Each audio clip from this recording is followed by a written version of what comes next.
The smell hit me first. That's what 7 years of welding industrial pipelines teaches you. Trust your nose. It'll save your life when gas leaks, and apparently, it'll save your marriage too. Or what's left of it.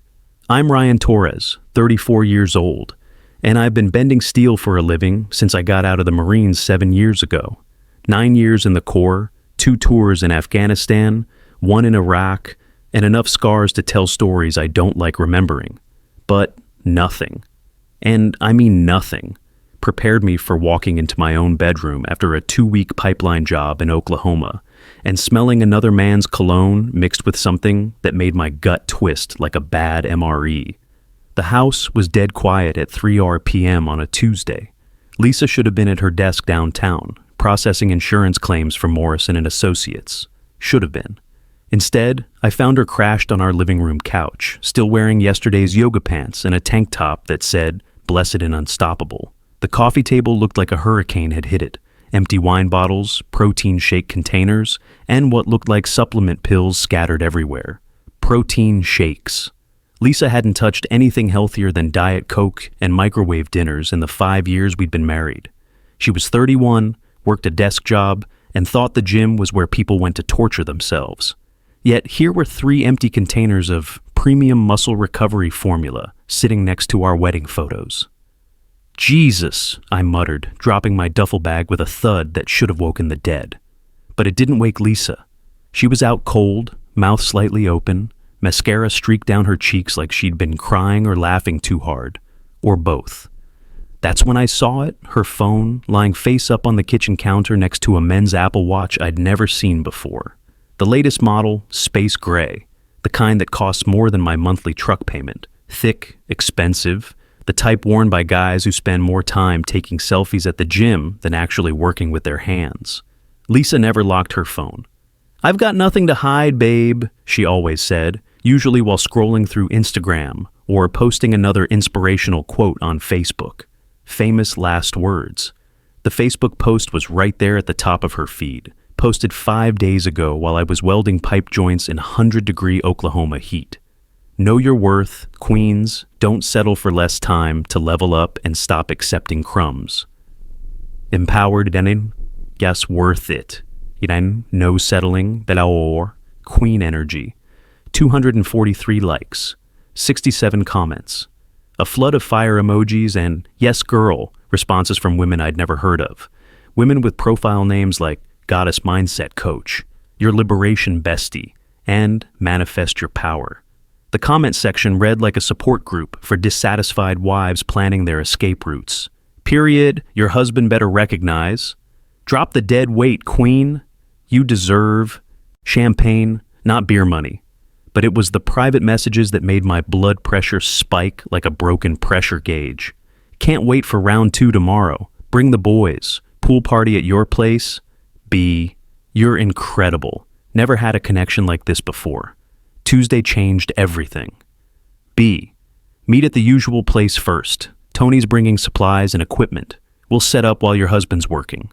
B, that military pension is going to be sweet when you're free. Almost there. Beautiful.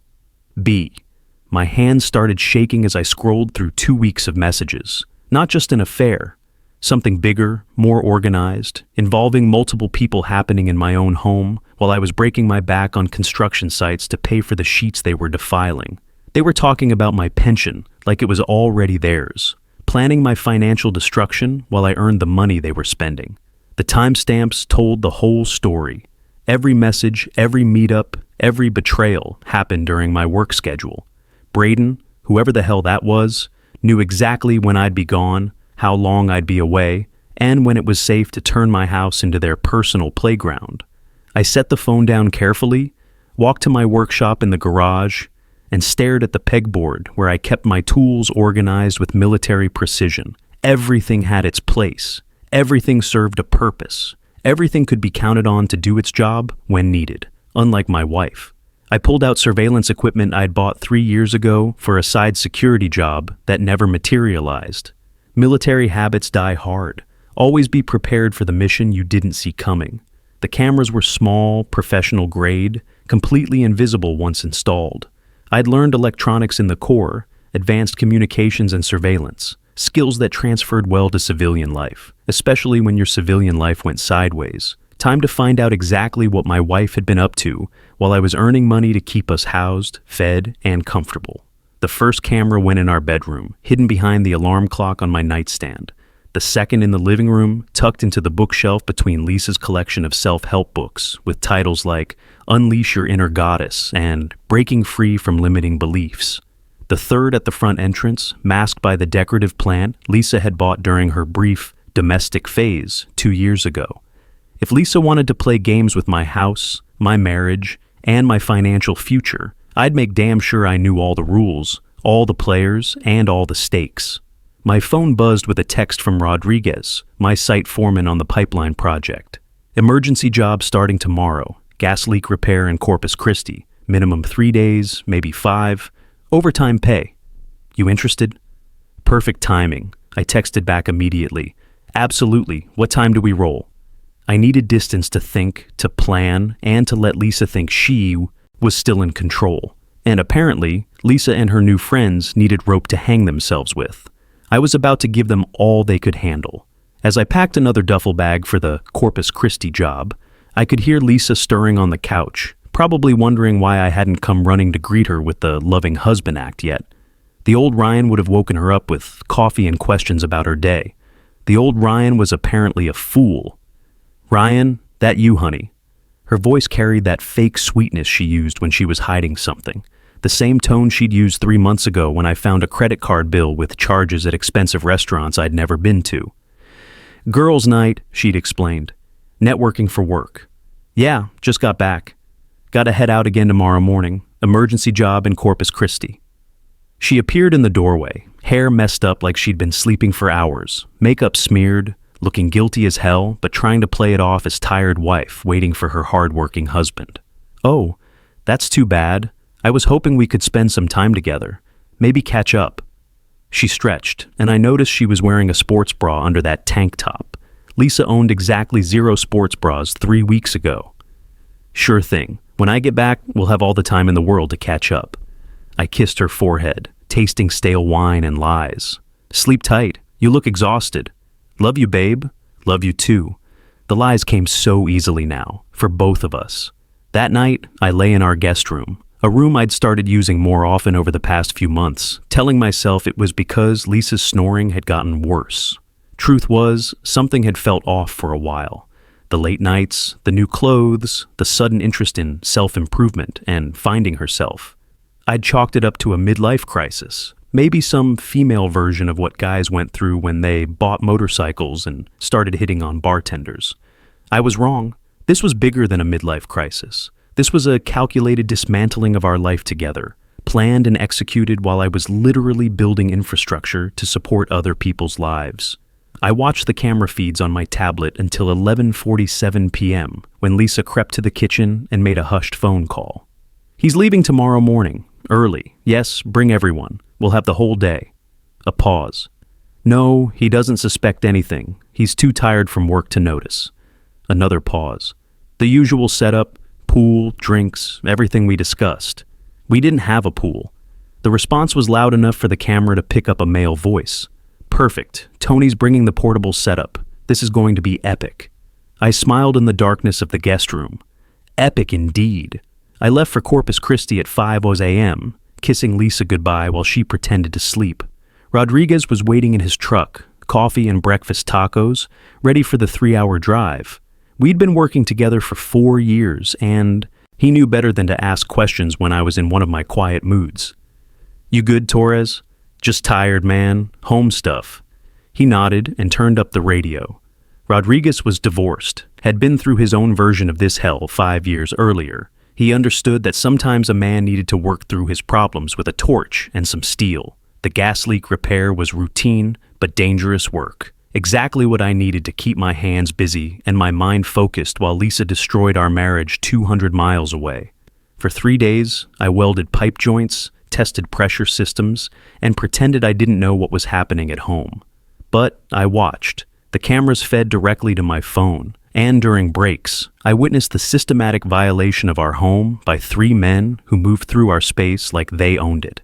The big one had to be Braden, 6'3", maybe 220, with the kind of gym muscles that looked impressive in tank tops but weren't much use for actual physical labor. He wore expensive workout clothes and moved with the confidence of a man who'd never been punched in the face by someone who meant it. The second was clearly Tony, shorter but thicker, built like a powerlifter, with neck tattoos and the kind of swagger that came from intimidating people weaker than himself. His job seemed to be moving equipment and acting as muscle. The third was someone I didn't recognize from the messages. Younger, maybe mid-20s, with a camera and what looked like professional lighting equipment. They weren't just having an affair, they were documenting it. The setup was elaborate. Portable speakers, professional photography lights, what appeared to be a background screen, and expensive camera equipment. This wasn't casual adultery, this was organized, planned, commercial. Lisa directed the operation like a film producer, pointing out angles and making suggestions about lighting. She'd changed clothes 3 times in the first hour, each outfit more revealing than the last. The woman I'd married wore cardigans and modest dresses. This woman wore lingerie and posed for cameras like she'd been doing it her whole life. On the second day, I watched them use our bedroom, our kitchen, our living room as sets for whatever they were filming. Braden would pose with Lisa in various positions, some sexual, some just intimate, while the camera operator captured everything from multiple angles. Tony handled lighting and equipment changes, but it was day 3 that made me understand the full scope of their operation. They brought other women, 4 of them, all looking like they'd stepped out of fitness magazines, all wearing expensive workout clothes and jewelry that didn't match their supposed struggling single mom social media profiles. I recognized 2 from Lisa's Facebook friend list, women who'd been liking and commenting on her empowerment posts for months. This wasn't just my wife having an affair. This was some kind of lifestyle coaching scam, using married women as models for content that was being sold to other dissatisfied wives. The empowerment message was just marketing for infidelity. I sat in my Corpus Christi hotel room that night, watching the footage on repeat and building profiles. Braden Wallace, according to my research, using the hotel's Wi-Fi and some creative social media stalking, was a self-proclaimed lifestyle transformation coach with 43,000 Instagram followers and a website promising to help women break free from limiting relationships and step into their power. His bio read like a parody of every motivational speaker who'd ever lived, empowering queens to recognize their worth and demand better. Life coach, fitness expert, relationship revolutionary, DM for private consultations. The private consultations apparently involved a lot more than life advice. Tony Rodriguez, no relation to my site foreman, owned a gym called Apex Fitness Solutions in a strip mall downtown. His social media was all muscle-flexing videos and motivational posts about grinding harder than your excuses. According to public records, he'd filed for bankruptcy twice, had 3 outstanding judgments against his business, and owed back taxes to both the state and federal government. The camera operator was harder to identify, but eventually I found him. Marcus Webb, 24, freelance videographer who specialized in lifestyle content for social media influencers. His portfolio included a lot of barely clothed fitness models and transformation journey videos. But it was Braden's business model that made my blood boil. He charged women $3,000 for a total life transformation package that included mindset coaching, relationship auditing, and empowerment experiences. The website showed testimonials from dozens of women who'd discovered their true worth and stopped settling for less than they deserved. What it didn't mention was that the empowerment experiences apparently included filming adultery content for his subscription website, Queens Unleashed, where men paid monthly fees to watch real women discovering their power. Lisa wasn't just cheating. She was being trafficked for content, and she was too blinded by the empowerment rhetoric to realize it. The drive back to Houston took forever. Every mile felt like I was driving toward a confrontation that would end my life as I knew it. But I'd spent 9 years in the Marines learning that sometimes the only way out was through. My neighbor Ruth was waiting on her front porch when I pulled into the driveway, like she'd been watching for my return. Ruth Patterson was 71, a retired elementary school teacher who'd lived on our street for 40 years and knew everyone's business before they did. She had silver hair she wore in a perfect bob. sharp blue eyes behind wire-rimmed glasses, and the kind of no-nonsense attitude that came from managing third graders for 3 decades. "Ryan, honey, you need to come see me before you go inside," she called out, waving me over with a manila envelope in her hand. Ruth's living room smelled like lavender and fresh-baked cookies. She'd always been kind to Lisa and me, bringing us Christmas cookies and checking on us during storms. But the look on her face now was pure determination, like she'd made a decision that was going to hurt but needed to happen anyway. "I hate to be the bearer of bad news, but I saw some concerning activity while you were away." "What kind of activity, Ruth?" She handed me the manila envelope. "Pictures. I was watering my plants Wednesday evening when I saw 3 men arrive at your house. Lisa let them in, all smiles and giggles. They had professional-looking equipment with them. Lights, cameras, cases of things I couldn't identify.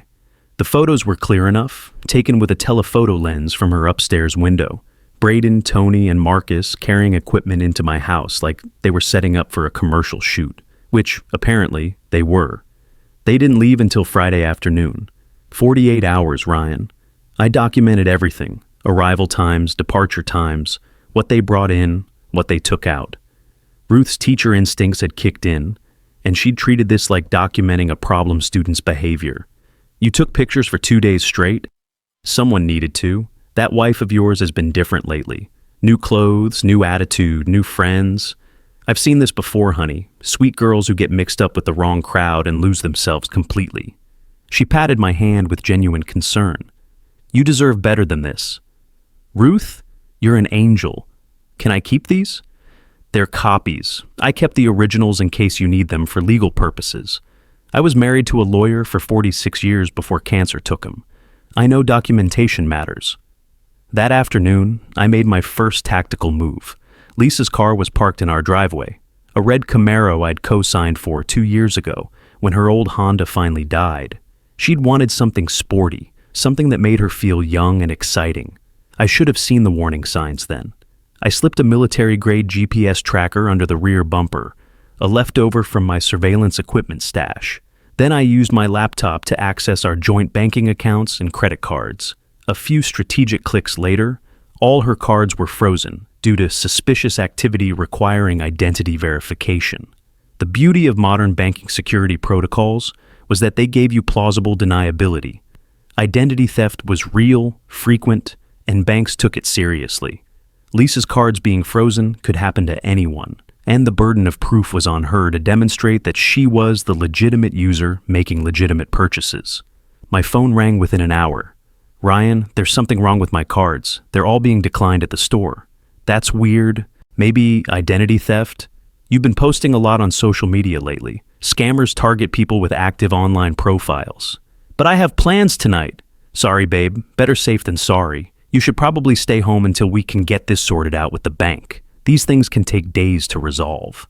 I hung up and watched the GPS tracker on my phone. For the next 4 hours, Lisa's car didn't move from our driveway. Then my phone exploded with texts from a number I didn't recognize. "What did you do to Lisa's cards? This is Braden. We need to talk." "Don't play games you can't win, soldier boy. You're messing with the wrong people." I screenshotted everything and started a new folder on my phone. Evidence. These idiots were making this easier than I'd expected. Threatening a veteran over text message wasn't just stupid. It was criminal. That evening, I sat in Murphy's Tavern, a dive bar near the construction yard where my crew grabbed beers after long shifts. The place smelled like decades of cigarette smoke and broken dreams, but the beer was cold, and the bartender, Jimmy Santos, had been there since the Carter administration. Jimmy was 68, a Vietnam vet who'd seen every kind of human stupidity the world had to offer. "Jimmy, what do you know about a guy named Braden Wallace?" Jimmy's weathered face darkened like storm clouds rolling in. He set down the glass he was cleaning and leaned across the bar. "That piece of garbage? Calls himself a lifestyle coach, but he's running a con game on lonely wives, fills their heads with empowerment bullshit, then bleeds them dry financially and emotionally." Jimmy had grown daughters and granddaughters. This kind of predator hit close to home for him. Dangerous guy? Only if you're stupid enough to trust him. He's got muscle with that Tony character, but they're not killers, more like parasites. They find women who are unhappy, convince them their problems are their husband's fault, then offer solutions that coincidentally involved giving Braden money and access. Jimmy poured himself a shot of whiskey, something I'd never seen him do during work hours. My neighbor's daughter got caught up with him last year. 35 years old, 2 kids, married to a good man who worked double shifts to support the family. Braden convinced her she was settling for less than she deserved. 6 months later, she was divorced, broke, and begging her ex-husband to take her back. What happened to Braden? Nothing. He moved on to the next mark. That's what these guys do. They're locusts. They consume everything and move to the next field. I bought Jimmy another shot and headed home, my mind working through tactical options. Lisa was waiting in the kitchen when I walked in, arms crossed, looking like a prosecutor preparing for closing arguments. "We need to talk about my credit cards." "What about them?" "Don't play dumb, Ryan. I know you froze them somehow." I sat down at our kitchen table, the same table where we'd eaten breakfast together for 5 years, where we'd planned our future, where she'd signed the insurance beneficiary papers, making her heir to everything I owned if something happened to me on a job site. "That's a pretty serious accusation, Lisa. You're saying I committed financial sabotage against my own wife?" "I'm saying fix it, now. Prove I did it." She blinked, thrown off balance. "What?" "Prove I froze your cards. Show me evidence. Otherwise, you're accusing your husband of criminal behavior without any proof whatsoever." Lisa's mouth opened and closed like a fish gasping for air. She had no evidence because I'd been careful to make everything look like standard banking security protocols. Identity theft was real, common, and banks had automated systems that triggered freezes based on spending pattern algorithms. The bank said there was suspicious activity. Could be anyone. Identity theft is everywhere these days. Scammers are getting more sophisticated, targeting people through social media profiles. I stood up and kissed her cheek, the same way I had 1,000 times before, except now it felt like kissing a stranger wearing my wife's face. I'll call them first thing tomorrow and see what I can do to help clear it up. That night, I lay in the guest room again, watching the camera feeds on my tablet. At 2:47 a.m., Lisa crept to the kitchen and made a hushed phone call. "He's on to us. Something's wrong. He's different." The response was clear enough for the audio to pick up. "Don't panic. Stick to the plan. We'll handle the military boy." I smiled in the darkness. Handle the military boy. These civilian predators had no idea what they were about to walk into. The next morning, I started making calls.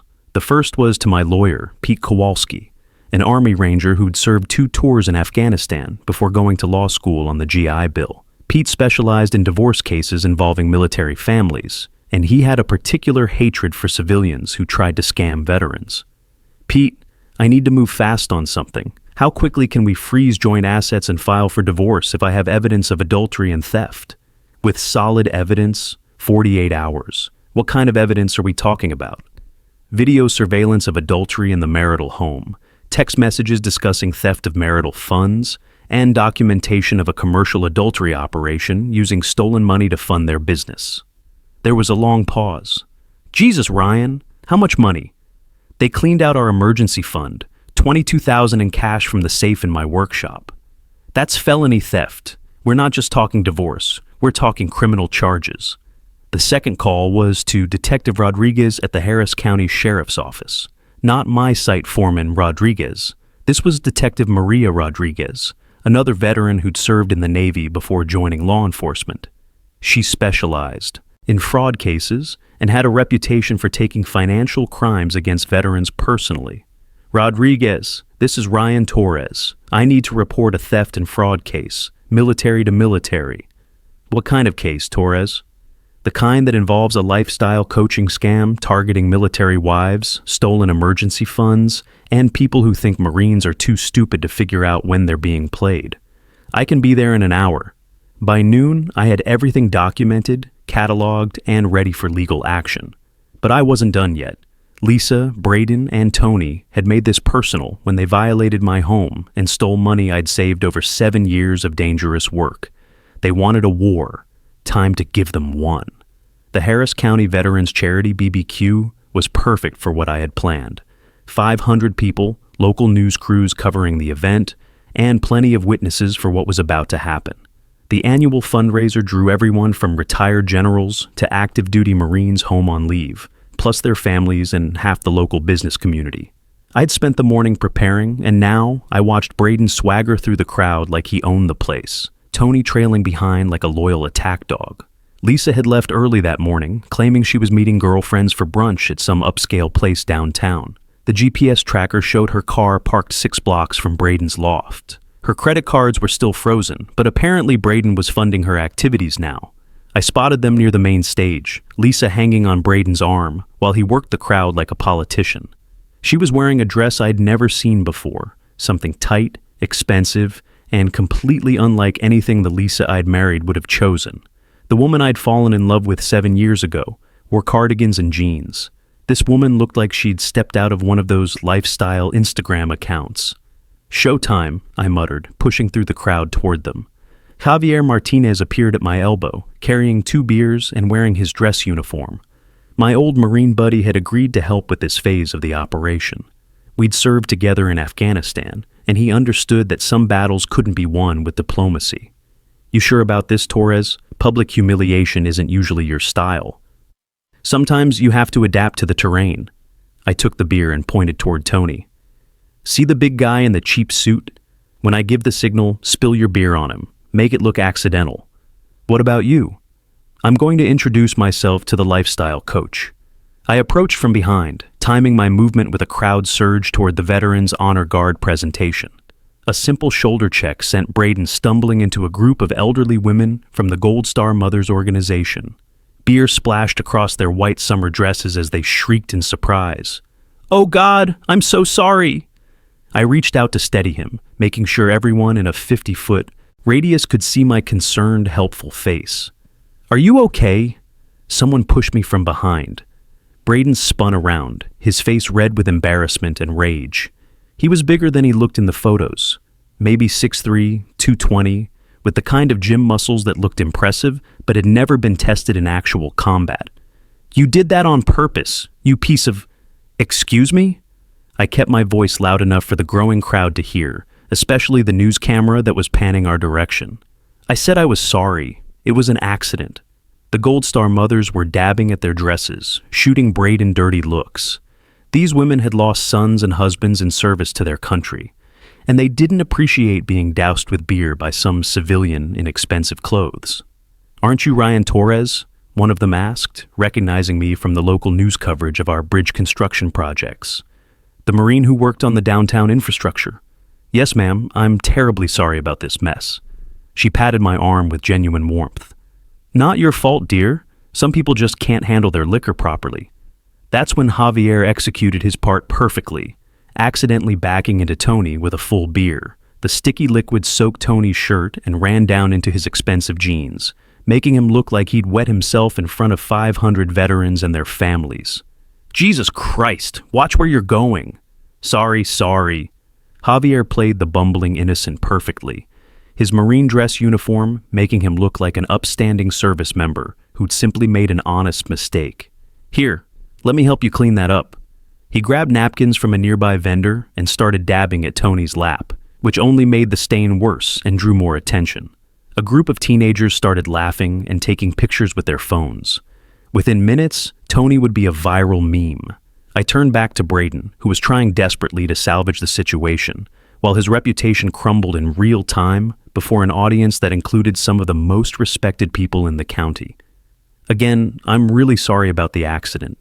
Maybe we could grab coffee sometime and I could make it up to you properly. I'm Ryan Torres, by the way." Braden's eyes narrowed as he realized exactly who I was. The husband, the Marine, the man whose life he'd been systematically destroying for profit. "Yeah, maybe we should talk." "Great idea. Here's my card." I handed him a business card with my welding company information. "Call me anytime. I'm always interested in meeting new people, especially ones who share interests with my wife." The words hit him like a physical blow. His face went from red to pale as he understood that I knew everything. As I walked away, I heard one of the Gold Star mothers telling her friend, "Such a nice young man, not like that rude one who spilled beer on us and used foul language." Phase 1 complete. Braden now knew I was fully aware of his operation and wasn't intimidated. More importantly, he'd been publicly embarrassed in front of witnesses who would remember his face and behavior. My phone buzzed with texts from Lisa within minutes. "Where are you? Heard there was some kind of incident at the BBQ. Are you okay? Braden said someone attacked him. I texted back, just enjoying the veteran celebration, home tonight. We should talk. But first, I had one more stop to make. The confrontation was just beginning, and I wanted Braden to understand exactly what kind of war he'd started with the wrong Marine. The abandoned warehouse district near the ship channel was perfect for private conversations. Industrial, isolated, and far from witnesses. I texted Braden an address and a simple message. 1 hour. Come alone. Time to settle this. Like men. He'd come. His ego wouldn't let him do anything else. And when he did, he'd learn why you never underestimate a Marine who's been pushed too far. Game over.